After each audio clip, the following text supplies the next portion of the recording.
चलिए, आज एक ऐसी डरावनी कहानी सुनते हैं जो ये बताती है कि जब कोई खेल एक ऐसे सच को बाहर ले आता है जिसे दफनाया नहीं जा सकता, तो क्या होता है। कहानी की शुरुआत होती है एक बहुत ही सीधे साधे, एक तरह से कहें तो मासूम से मंत्र के साथ, जो अनदेखी दुनिया के लिए एक खुला बुलावा है। पर रुकिए, ये कहानी सिर्फ भूत प्रेत की नहीं है। नहीं, ये तो उन गहरे राजों की कहानी है जिन्हें हम जिंदा लोग अपने अंदर कहीं दफन कर देते हैं, और उस कर्ज की जिसका हिसाब एक दिन जरूर होता है। तो कहानी की शुरुआत किसी भूत या प्रेत से नहीं होती, बल्कि इसकी शुरुआत होती है रॉनी नाम के एक नौजवान के अंतिम संस्कार से, जिसकी मौत को दुनिया एक हादसा मान रही थी।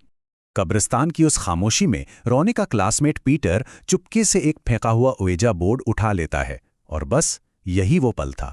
एक छोटा सा काम जो अनजाने में ही खौफनाक घटनाओं की एक ऐसी लड़ी शुरू कर देता है जिसे रोकना किसी के बस में नहीं था।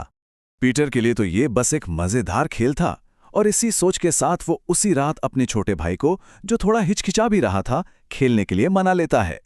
उसे जरा भी अंदाजा नहीं था कि वो अपने घर का दरवाजा किस अनचाहे मेहमान के लिए खोलने वाला है। कमरे में सिर्फ मोमबत्तियों की धीमी रोशनी है, और उसी टिमटिमाती रोशनी में दोनों भाई सिक्के पर हाथ रखकर उस अनदेखी दुनिया से जुड़ने की कोशिश करते हैं। थोड़ी देर की खामोशी के बाद सिक्का हिलने लगता है। पीटर का दिल एक्साइटमेंट से भर जाता है और वो झट से अपना पहला सवाल पूछता है। जवाब में बोर्ड पर एक नाम उभरता है, एक ऐसा नाम जिसे वो दोनों अच्छी तरह जानते थे। ये नाम था उनके दोस्त रॉनी का, जिसे कुछ घंटे पहले ही वो दफना कर आए थे। लेकिन कहानी का असली चौंकाने वाला मोड़ तो अब आता है, जब अगले ही सवाल में वो आत्मा अपना असली मकसद साफ कर देती है। बस खेल यहीं खत्म हो गया। ये अब कोई खेल नहीं था। सिक्के ने अपना निशाना साफ साफ बता दिया था। एकदम से रॉनी का वो खौफनाक बदला लेने वाला चेहरा उसके सामने आ जाता है। पीटर जोर से चीखता है और उसकी आंख खुलती है। वो अपने बिस्तर पर है। वो खुद को समझाने की कोशिश करता है कि अरे, ये तो बस एक बुरा सपना था। और यहां हम देख सकते हैं कि उसके सपने और असलियत में कितना बड़ा फर्क था। पर उसका ये सुकून ज्यादा देर नहीं टिकता। डर कम होने के बजाय और भी गहरा हो जाता है, क्योंकि ये कोई सपना नहीं था, हकीकत खुद एक बुरे सपने में बदल रही थी। अब डर उस पर पूरी तरह हावी हो चुका था।